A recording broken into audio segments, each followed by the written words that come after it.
நீங்கள் பார்த்துக் கொண்டிருப்பது உங்கள் விஜய். சாப்பிடலையா அர்ச்சனா? ஏன் சாப்பாடு போட்டுக்காம இருக்க?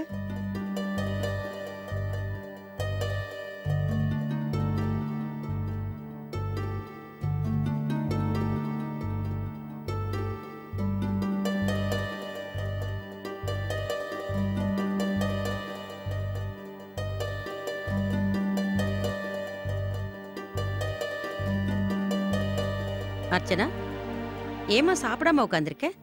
அது வந்து எனக்கு பசிக்கல. ஏன்?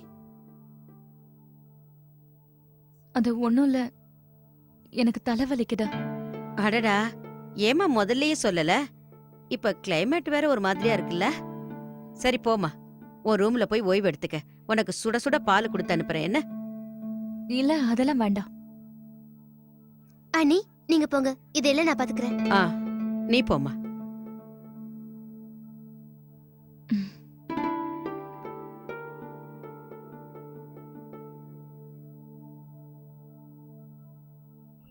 முதல்ல நீ விஷயத்தை புரிஞ்சுக்க முயற்சி பண்ணு ராதிகா. அர்ச்சனா எப்படி கோவப்படாம இருப்பா? எவ்வளவு பெரிய பிரச்சனையா இருக்கு. பொண்ணு மேல இருக்கிற பாசத்துல நீ எல்லாத்தையும் மறந்துட்ட. மாப்பிள்ளைய போய் சந்தேகப்படலாமா? அது இல்லங்க, பாலா அவங்க ரெண்டு பேரையும் நிறைய தடவை ஒன்னா பாத்திருக்கான். அதனாலதான் என் மனசுக்குள்ள ஒரு பயம் வந்துச்சு. ரெண்டு பேரும் ஒன்னா வேலை பாக்குறவங்க அடிக்கடி சந்திக்கிற வாய்ப்பு இருக்கும் தானே? இல்ல இல்லங்க, எனக்கு அந்த மாதிரி தோணல. உன் மனசுக்குள்ள சந்தேகம் வந்துருச்சு, வேற ஒண்ணும் இல்ல. ஏன் உன்கிட்ட அர்ச்சனா இத பத்தி ஏதாவது சொல்லியிருக்காளா? நீ பாட்டுக்கு உன் மனசுல எதையோ கற்பனை பண்ணிக்கிற. பாலாவ மாப்பிளைய கண்காணிக்க அனுப்பி நீ அவரை அவமானப்படுத்தி இருக்க. அவ புருஷனை அவமானப்படுத்துறது அர்ச்சனா எப்படி தாங்கிக்குவா?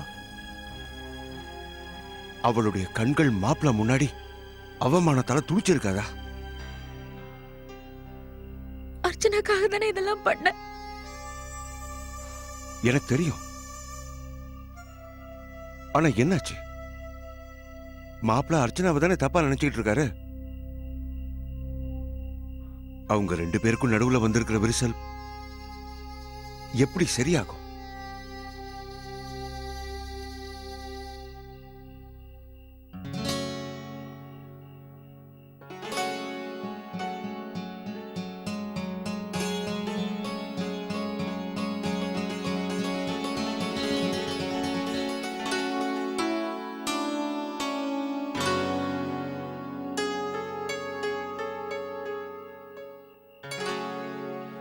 அர்ச்சனா, இன்னைக்கு நீ ஆபீஸ்க்கு வந்திருந்தியா?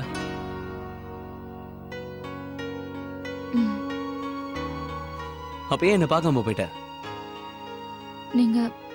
நீங்க பிஸியா இருந்தீங்க, ஸ்னேகா கூட பேசிக்கிட்டு இருந்தீங்க.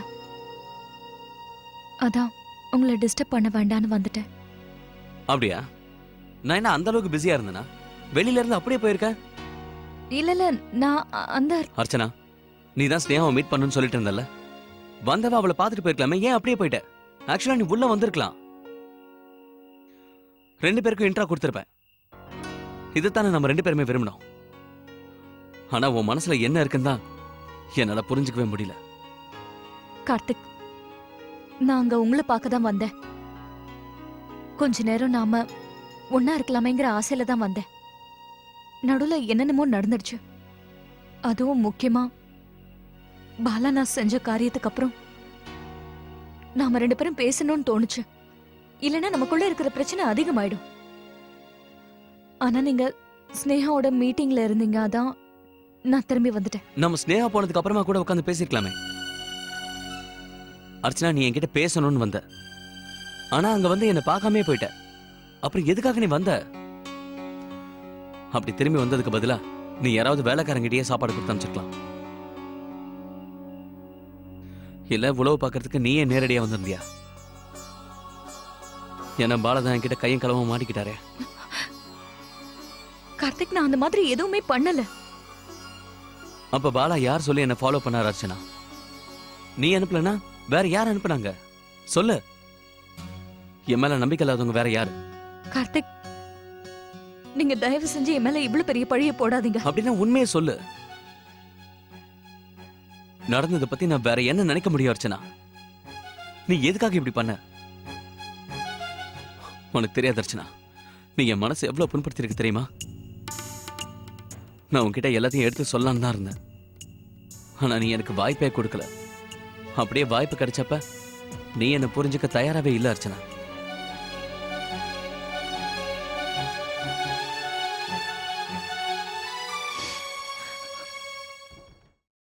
நான் தப்பு பண்ணங்கிறது எனக்கே தெரியுது. ஆனா யார் மனசையும் புண்படுத்துறதுக்காக நான் அப்படி பண்ணலையே. நான் செஞ்சதெல்லாம் நம்ம பொண்ணுக்காக தானே. ஆனா அதுக்கான பலன் என்ன? நீ பெத்த பொண்ணு உன்கிட்ட பேச மாட்டேன்னு உட்கார்ந்துருக்கா. நாளைக்கு ஒருவேளை மாப்பிள்ளைக்கு இந்த விஷயம் தெரிய வந்துச்சுன்னா அவரு கண்டிப்பா இந்த வீட்டு வாசப்படியை மிதிக்கவே மாட்டாரு. அதனால அர்ச்சனா என்னைக்குமே உன்னை காட்டி கொடுக்க மாட்டா.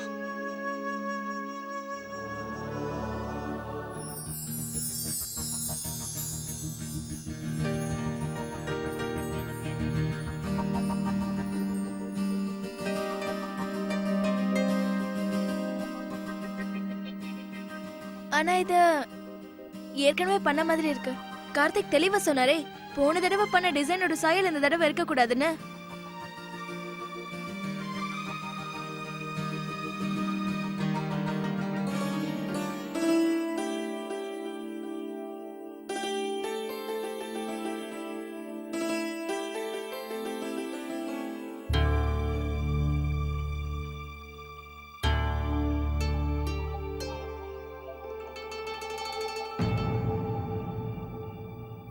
என்ன இதெல்லாம்?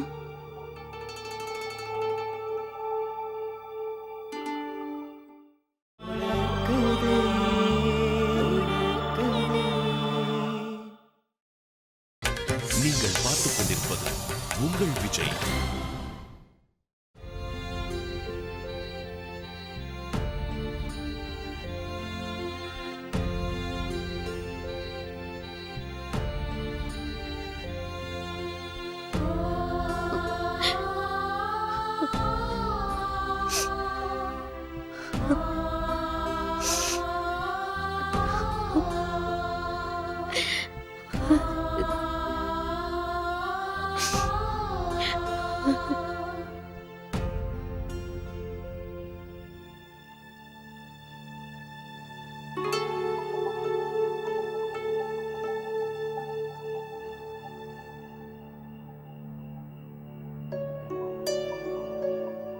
என்னாச்சு? இன்னும் நீ தூங்கலையா?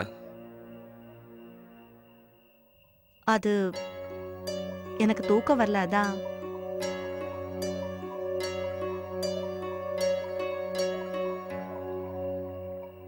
ஏதோ பலமான யோசனையில் இருக்க போல இருக்கு. என்னன்னு சொல்லு.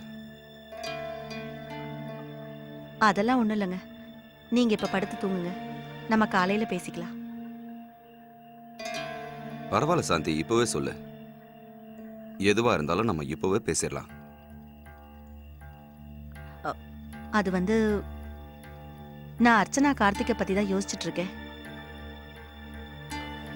எனக்கு என்னமோ அவங்க ஒருத்தருக்கு ஒருத்தர் பேசிக்கிறது இல்லைன்னு தோணுது. 2 பேரும் கவலையா தான் இருக்காங்க. சாத்தியே அவங்களுக்குள்ள அப்படி ஏதாவது இருந்தா உங்ககிட்ட சொல்லுவாங்கல்ல? எங்கங்க 2 பேரும் என்கிட்ட சொல்றதே இல்ல. நேத்து சாயங்காலமே ஏதோ நடந்திருக்குன்னு தாங்க எனக்கு தோணுது. கார்த்திக் ஆபீஸ்ல இருந்து லேட்டா வந்தான்.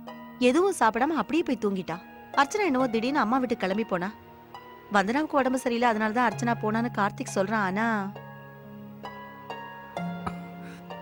ஆனா சாந்தி, ஆபீஸ்ல கார்த்திக் நல்லா தானே இருந்தா. எனக்கு என்னவோ நீ தேவையில்லாம கவலைப்படுறியோன்னு தோணுது. முதல்ல கவலைப்படுறத நிறுத்து, எல்லாமே சரியாயிடும். நிம்மதியா படுத்து தூங்கு, சரியா?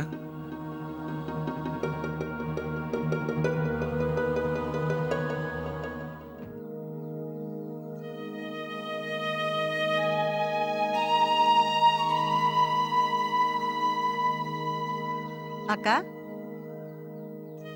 ஏன் இங்க உட்கார்ந்துட்டு இருக்கீங்க? இன்னைக்கு சீக்கிரமா எழுந்துட்டீங்களா? நீயும் சீக்கிரமா எழுந்துட்ட போல இருக்கே சாந்தி. ஆமா, எனக்கு தூக்கமே வரல. ஏதோ கவலையாவே இருக்கு. என்னாச்சு? பிரச்சனை ஒண்ணும் இல்லல்ல? அக்கா, எனக்கு என்னமோ அர்ச்சனாவுக்கும் கார்த்திக்கும் நடுவுல ஏதோ பிரச்சனை இருக்குன்னு தான் தோணுது. அப்படியா? ம். நான் இத கவனிக்கவே இல்லையே. அக்கா, என்னாச்சு? நீங்க ஏன் ஒரு மாதிரியா இருக்கீங்க? ஆமா சாந்தி, நான் நேத்துல இருந்தே உன்கிட்ட சொல்லணும்னு நினைச்சேன். நேத்து வழியில வண்டி ரிப்பேர் ஆயிடுச்சுல்ல, ம். அதனால கொஞ்ச நேரத்துக்கு நான் நந்தினி வீட்டுக்கு போயிருந்தேன். அவளை பார்க்கணும்னு எவ்வளவு நாளா துடிச்சுக்கிட்டு இருந்தேன். ஆனா அங்க போகாம இருந்திருந்தா நல்லா இருந்திருக்கும் சாந்தி. அங்க அவ நிலைமைய என்னால பார்க்கவே முடியல. வீட்டு வேலை எல்லாத்தையும் அவதான் செய்யறா. ம். அவளை நாம இங்க ஒரு தட்டு கூட எடுக்கிறதுக்கு விட்டதே கிடையாது. ஆனா அங்க வீடு துடைக்கிறது, பெருக்கிறது எல்லா வேலையும் அவதான் செய்யறா. அக்கா, இந்த விஷயத்துல நம்ம ஏதாவது பண்ணணும்க்கா. ஆமா, நாம இந்த விஷயத்தை அவங்க அப்பாவுக்கும் சித்தப்பாவுக்கும் சொல்ல முடியாதுல்ல. நான் என்ன பண்ணுவேன் சாந்தி, சொல்லு. எனக்கு ஒண்ணும் புரியல. நம்ம குமுதாவை அவளுக்கு உதவியா அங்க அனுப்பி வைக்கலாமா? நல்ல யோசனை தான்க்கா. நம்ம வேணா குமுதாவே இங்க அனுப்பி வைக்கலாம். சரி. அம்மா, என்னாச்சுமா? இன்னைக்கு 2 பேரும் இவ்ளோ காலையில எழுந்துட்டீங்க? அர்ச்சனா, நாங்க 2 பேரும் இப்பதான் பேசிக்கிட்டு இருந்தோம். குமுதாவை நந்தினி வீட்டுக்கு அவளுக்கு உதவியா அனுப்பி வைக்கலான்னு இருக்கோம். அர்ச்சனா, நீ இந்த வீட்ல எல்லாத்தையும் தனியா தான் சமாளிக்கணும். எப்படியும் நாங்களும் உனக்கு துணையா இருப்போம். அதெல்லாம் சரிதான் பெரியமா. அப்படி அனுப்ப முடிஞ்சா நல்லதா இருக்கும். ஆனா ஏன் அனுப்ப முடியாதுங்கிற? குமுதாவை நம்ம தாராளமா அனுப்பலாமே. அது சரிம்மா. ஆனா மோகனை பத்தி தான் உங்களுக்கு தெரியுமே. நாம இந்த மாதிரி செஞ்சா அவருக்கு பிடிக்காம போகலாம்ல. ஒருவேளை அவர் இதனால நம்மள தப்பா நினைச்சிட்டா? ச்சே, மோகன் ஏமா தப்பா நினைக்க போறா? நந்தினி அந்த வீட்ல எல்லா வேலையும் தனியா தானே பண்ணிட்டு இருக்கா. ஆமா. அவளுக்கு உதவிக்கு ஆள் கண்டிப்பா தேவை. இத பாருமா, இதுல சம்பந்திக்கு எந்த ஆட்சேபனையும் இருக்காதுன்னு ம். நினைக்கிறேன். அர்ச்சனா, போமா, போய் கார்த்திகை கூப்பிட்டு பூஜையை ஆரம்பிக்கலாம். ம்.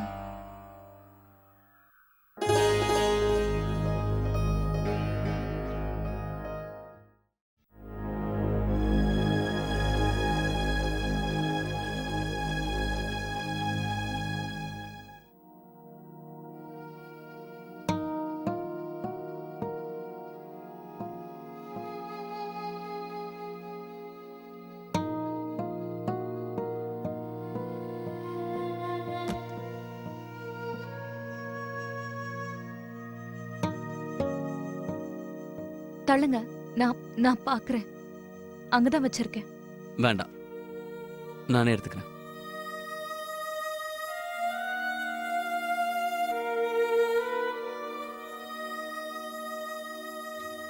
எங்க கீழே எல்லாரும் உங்களுக்காக பூஜைக்கு காத்துட்டு இருக்காங்க. நான் வரேன்னு போய் சொல்லு.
நீங்கள் பார்த்துக் கொண்டிருப்பது உங்கள் விஜய்.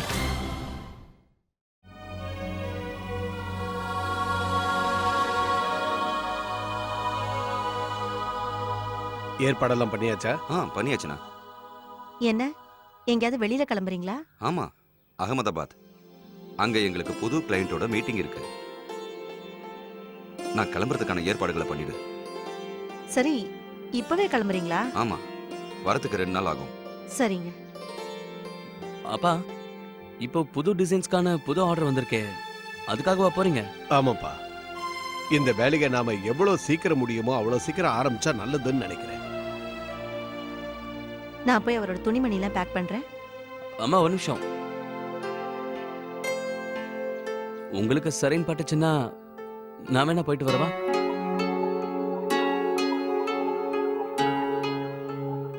கார்த்திக், என்னடா நீ திடீர்னு கிளம்பி போறேங்கிற? அம்மா, இந்த வேலையை நான் தான் ஆரம்பிச்சேன், அதனால இதை நானே முடிச்சு வைக்கலாம்னு நினைக்கிறேன். பெரியப்பா, நீ சொல்றத கேட்கும்போது சந்தோஷமா இருக்கு. பொறுப்பு எடுத்துக்க நீயே முன் வர்றது நல்ல விஷயம்தான். நாங்க எப்பவும் ஆசைப்படுறது ஒரே விஷயம்தான், எல்லா பிசினஸையும் நீ தான் எடுத்து நடத்தணும். போயிட்டு வாப்பா, உன் விருப்பப்படியே செய். நீ போகணும்னு ஆசைப்படுற, போயிட்டு வா.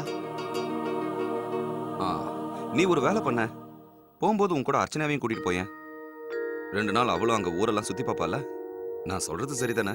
சரியா சொன்ன. போமா, நீ அவங்க கூட போ. இல்ல வேண்டாம் பெரியப்பா, நான் தனியாவே போயிட்டு வரேனே.